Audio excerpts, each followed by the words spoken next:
Plane থেকে নামার পর ওই দেশের এয়ারপোর্টে ঢুইকা দেখবা সামনে ইমিগ্রেশনের লম্বা লাইন।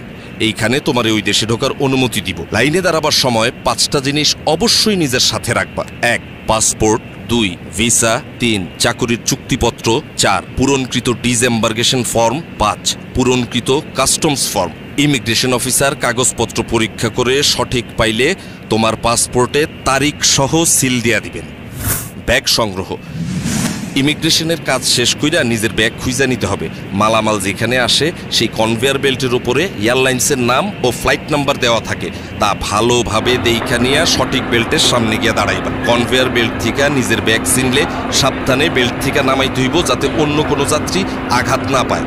আর যদি কোনো কারণে ওইখানে তুমি নিজের ব্যাগ খুঁজা না পাও, দেরি না কইরা হারানো জিনিসের খবর যেখানে জানাইতে হয় সেই লস্ট অ্যান্ড ফাউন্ড ডেস্কে এবং এয়ারলাইন্সের ডেস্কে খবর দিবা। তারা তোমার ব্যাগ খুঁজা দিবে। আর যদি একদমই খুঁজা না পায় তাইলে তারাই তোমার ক্ষতিপূরণের ব্যবস্থা করব।